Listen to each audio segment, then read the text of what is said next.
Hello, I'm Henry Blowfield and welcome to the channel. So in this video, forget the boring questions. This was all inspired around a conversation I had over the holidays of meeting up with an old friend I bumped into. It went out for a coffee, so I thought it'd just be the generic meeting up, having a conversation, what you've been up to, the pandemic, whatnot. And yet the conversation turned into something so much deeper and far more intriguing and far more eye-opening than I could have imagined. And it was just exceptional and wonderful in many ways. I know I said at the start, forget the boring questions, but I'm not to say there's anything wrong. Like, these questions, having these conversations are so valuable to us as humans, and it's a way to catch up and sort of get the latest on the gossip. But what I just want to dive into is the benefits intrinsically to us with our own happiness in terms of going that bit deeper, understanding one-on-one of each other on a deeper level. Stick around to the end as well, because I want to look at these questions and these conversations and see what takeaways we can have and what actionable opportunities there are to put into your own lives in the conversations you're having. So let's get started.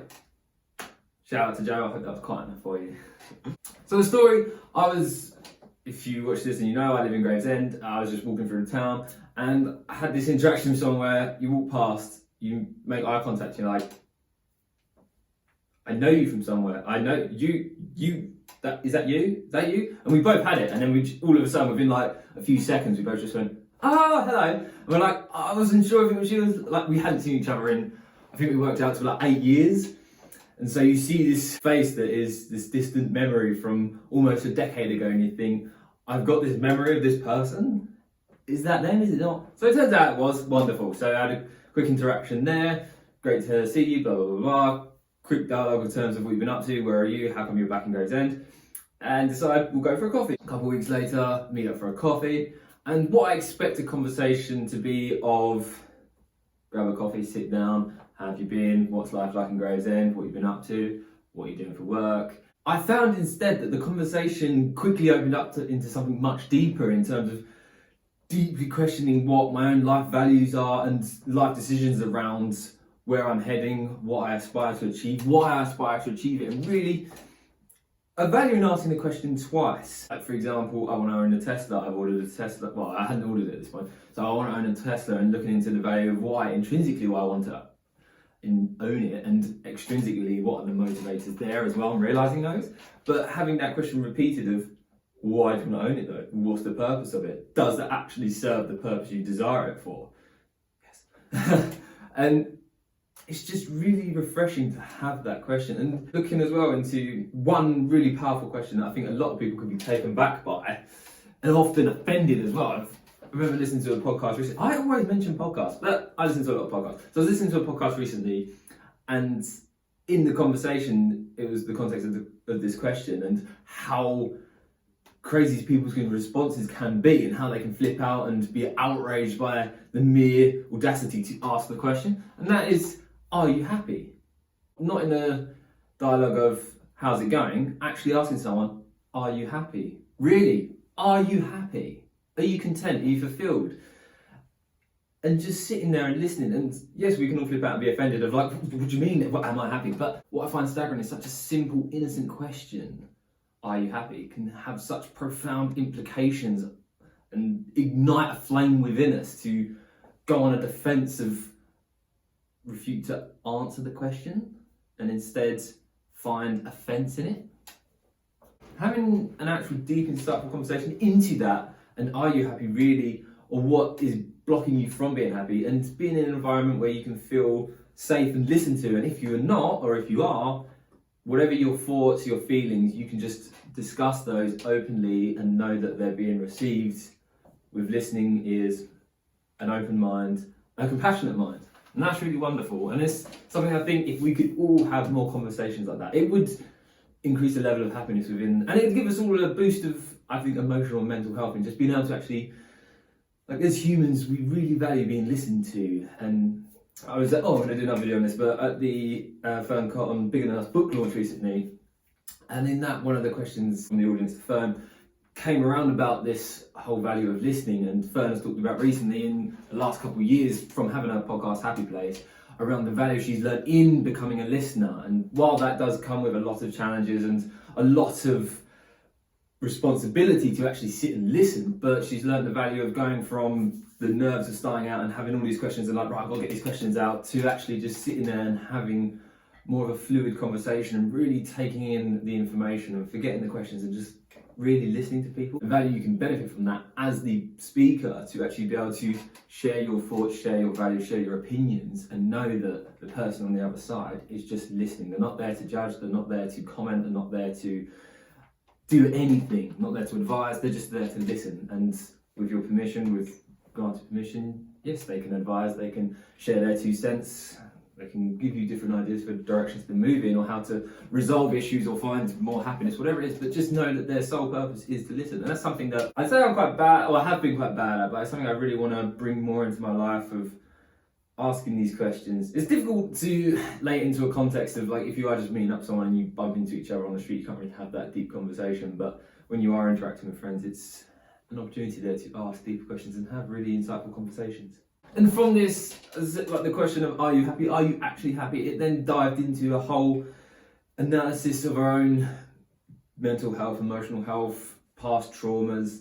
And not to say, I don't want this to come across as like, oh, it was a really traumatic or like devastating, sad experience to have this conversation. It was really wonderful and really quite enlightening. But it did involve being really open and looking at past history and how that shaped us. And not to say, like when we talk of trauma, not to say that how it's damaged us, but to say that through our life, the experiences we've had, how that has formulated this person we are today, and how from where we are today, where we look to strive for the future, what are our ambitions, what are our goals, why have we got those goals, what do they mean to us? And to use my own example of talking about creating a world that works with the environment, not against it, and my own life philosophies align. I've always mentioned Tesla, but my own life philosophies align a lot with Tesla's mission to accelerate the world to sustainable energy, and actually having that questioned. In links to obviously wanting to own a Tesla, and it's like, yeah, you can own a Tesla, but you're still buying a product that involves some sort of impact in the environment. You've got a van, why don't you drive the van, or why don't you just drive your mum's car? It is really refreshing to have that. And I often find, I've had it with family recently, so go on another tangent of got an uncle where I will have ideas for my business, for my life, what I'm going to do for like work as such. And I remember when I had the conversation about a merger or acquisition, whatever, with my mate that runs a garden business as well, I was talking to my uncle about it, and he really just like laid into it and tried picking every little hole that he could find in terms of, well, how's it going to work, and how do you know it's going to work? Well, you've had problems hiring staff before, so why is taking on these two, why is like bringing this company in with 2 staff members going to help you build and grow and enable you to find more staff? You're not just going to, what stops you having that same problem as before? How are you going to manage it, and how the financial is going to work of 2 directors now? You've always been the sole director, so now how are you going to manage that as 2 directors? Not that none of this all happened, and I've now stuck to what I'm doing here, and my mate's stuck to what he's doing there. But it was really refreshing to have that, and it came, I received it as a place of compassion, of there's a reason he's asking these questions, and he wants to ensure that I've really thought through every little detail and considered every possible win and loss that could happen and manifest within this situation. He did later message me and was like, I didn't dig too hard into you and just like destroy your dreams. But no, I think it's really refreshing to have that and be challenged. It's horrible, the feeling, not in this context, but I've had conversations where I've had a life value, like talking around EVs and my passion for the environment, and therefore wanting to drive EVs and encouraging people, or talking about the benefits of EVs, and then had that philosophy challenged around, oh yeah, well, there's this problem, this problem, this problem. And my eyes might be open to a new problem that I hadn't known before. And it's really nice.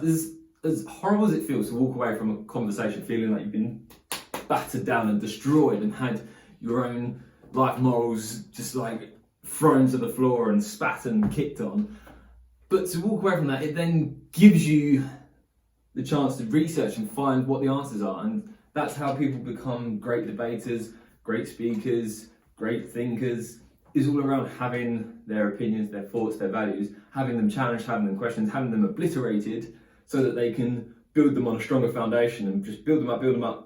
Once you've had tens, hundreds, 1,000 conversations with people that have just tried to trample over you with your values. Not to say this is a bad thing as well. I want to see this in a positive, or want to portray this in a positive light. But once you've had people challenge them in such a way and really analyse for any little cracks or any little errors that you've got, by the time you've done that, as I said 1,000 times, you've got a strong platform to walk on, and you've got a strong foundation in which to vocalise your philosophies, your life values, your opinions. On that subject of building that foundation, that's something that I see significantly in Ed Winters, the vegan activist. So he's had how many conversations with meat eaters, farmers, advocates of the meat industry, politicians, all manner of different people. And over the years, he's just built this incredibly vast toolbox of information that he's now got to access. He's an encyclopedia of knowledge when it comes to the meat industry, the vegan industry.